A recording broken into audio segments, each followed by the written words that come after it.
भैया आपका स्वागत है हमारे चैनल में। बहुत बहुत धन्यवाद आपका। भैया बात करें गोवर्धन, एक यूनिक नाम, यूनिक स्टोरी, गोवर्धन जी, मतलब गोबर ही धन है, जैसे शायद यही मीनिंग होगा।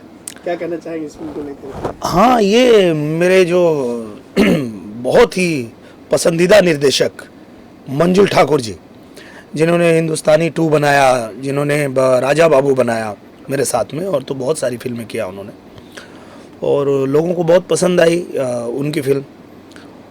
तो उन्होंने जब मुझे ये स्टोरी सुनाया तो वो इसका टाइटल लेके आए थे कारीगर, और जब मैंने पूरा सुना, कहानी सुना, तो मैंने कहा कि भैया तो इसका नाम आप कारीगर क्यों रखे हैं, इसका नाम तो गोवर्धन होना चाहिए। तो उनको भी अच्छा लगा, बोले कि हाँ ठीक बोल रहे हैं। तो हम लोग फिर बोले कि फटाक से अप्लाई कीजिए, और अप्लाई किया गया, हमको मिल भी गया गोवर्धन।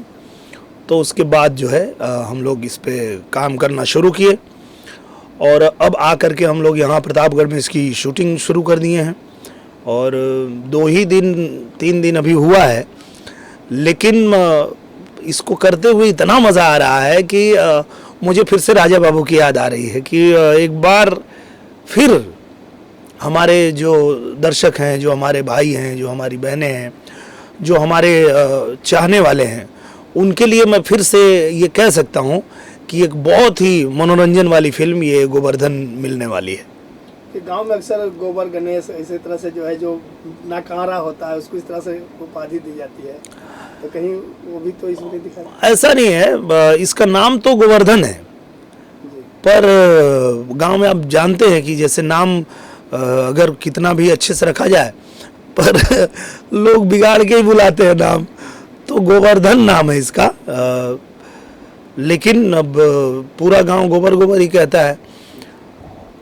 पर आप जब ये फिल्म देखेंगे तो आपको भी यही लगेगा कि इस फिल्म का नाम गोवर्धन ही होना चाहिए। जी। मेकिंग की बात की जाए, प्रोडक्शन की बात की जाए, तो उसमें जो प्रोड्यूसर हैं जैन घोष जी, प्रवीण कुमार जी और कलीम भाई जी, बहुत ही अच्छे मेकर हैं लोग। और देखिए, जब एक अच्छा मेकर होता है तो ही इतना पेशेंस रख पाता है, और इतने समय इंतज़ार करके और अपने एक एक पहलू पे अच्छे से काम करता है, तो ही अच्छी फिल्म बनती है। तो मुझे लगता है कि जब ये लोग आए थे तो उस समय 1 साल बाद का डेट था मेरा। मैंने बोला भैया 1 साल बाद कर पाऊँगा? बोले कोई बात नहीं, उतना समय तो हम लोग को लगेगा इस पे काम करने के लिए। तो उस पे स्टोरी पे काम हुआ, गाने पे काम हुआ, और फाइनली जब हम लोग शूट कर रहे हैं तो ये लग रहा है कि हाँ, अगर प्रवीण जी ने और जो बाकी हमारे जयंत जी जो प्रोड्यूसर लोग हैं, उन लोगों ने भी ठान लिया था कि हम फिल्म अच्छी बनाएंगे। तो ये ईश्वर की कृपा ही कहेंगे कि लॉकडाउन के बाद जितनी फिल्में मुझे मिली हैं करने को, वो सारी एक से एक फिल्में मिली है। मैंने फसल किया, फसल के बाद मैंने, उसके पहले भी मैंने वो किया, आई मिलन की रात, बहुत ही शानदार फिल्म है वो फिल्म। आज से मुझे लगता है कि 15 साल पहले संतोष मिश्रा जी उसको लिखे थे, और जिस प्रोड्यूसर के लिए लिखे थे वो पता नहीं बना पाए, वो फिर वो स्क्रिप्ट रखी रह गई। और अभी अचानक जब हम लोग लॉकडाउन के बाद शूटिंग करने के लिए आने लगे इनकी एम.आई. राज जी की, तो एम.आई. राज जी ने जो मुझे स्क्रिप्ट दिया, मैं बोला अरे भैया ये तो फिल्म बन चुकी है, ये आप स्क्रिप्ट कहाँ से लेके आ गए? तो बोले आए, तो अब तो हम लोग को जाना है तुरंत शूटिंग पे, अब क्या करें? तो मैं सभी राइटरों को फ़ोन लगाया कि भैया किसी के पास अगर अच्छी स्क्रिप्ट हो तो दीजिए। तो संतोष मिश्रा जी को कॉल किया, तो उन्होंने एक स्क्रिप्ट दिया, मज़ा नहीं आया उतना। मैं बोला भैया मज़ा नहीं आया। तो बोले एक स्क्रिप्ट है जो आपको बहुत पसंद थी और बहुत पहले हम लोग लिखे थे उसको। तो बोले कौन सी? बोले आई मिलन की रात। मैं बोला हाँ, तो फिर वो लेके आइए। फिर हम लोगों ने वो फिल्म किया, बहुत अच्छी फिल्म बनी, अलग ही उसका लुक है। अभी ट्रेलर उसका आया तो लोगों ने बहुत पसंद किया, सबको बहुत अच्छा लगा। गाने उसके बहुत अच्छे बनाए थे हमारे ओम झा जी ने, और कहानी तो कमाल की थी ही, और हमारे संतोष मिश्रा जी के डायलॉग तो होते ही हैं एक नंबर। तो वो फिल्म किया। उसके बाद मुझे एक बहुत अच्छी फिल्म मिली फसल, और फसल में भी पराग पाटिल जी के साथ काम करके मुझे सच में बहुत मज़ा आया और मुझे लगा कि इस आदमी को लिखने का हक है। ये आदमी लिखता है कि पराग पाटिल स्टाइल सिनेमा, तो इस आदमी को हक है। बहुत अच्छी फिल्म बनाया उन्होंने फसल।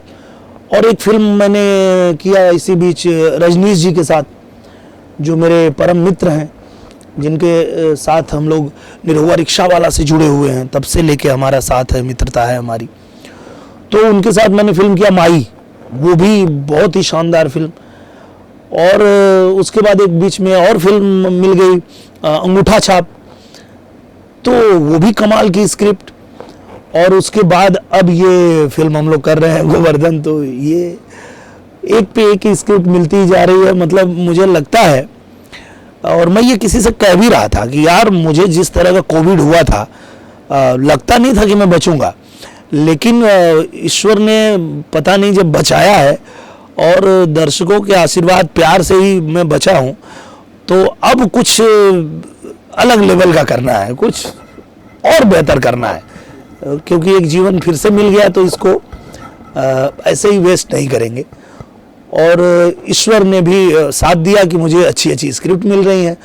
तो अब जो जितनी फिल्में मैं कर रहा हूँ आएंगी, तो मतलब देख के लोगों को बहुत अच्छा लगेगा और उनको गर्व होगा कि भोजपुरी में इस तरह की फिल्में बन रही हैं। जैसे आपका सोच है भोजपुरी सिनेमा को लेके, देसीपन को लेके, भोजपुरी माटी की महक को, वैसे आपकी फिल्मों में आती रही हैं, तो कहीं ना कहीं इसका भी परिणाम है इतनी सारी फिल्में जिस तरह से आप बता रहे हैं। हाँ बिल्कुल, क्योंकि मेरे मन की भी यही इच्छा रही हमेशा कि हम लोग बहुत अच्छी साफ सुथरी बढ़िया और भोजपुरी में ऐसी ऐसी फिल्म बनाएं कि उसको लोग जो है देखें तो कहें कि हाँ भाई ये सिनेमा है। तो बीच बीच में लोग वो थिएटर के जो ऑडियंस के चलते ज़्यादा मसाला फिल्में ही बनाना पसंद करते थे, तो उसमें हम लोग भी फंसे रहते थे। पर जब लॉकडाउन लगा, सारे थिएटर्स बंद हो गए, तो अब जो 2 साल तक इधर मुझे साइन करके रखे हैं लोग, उसमें सारी फिल्में वही है जो अच्छी अच्छी स्क्रिप्ट है।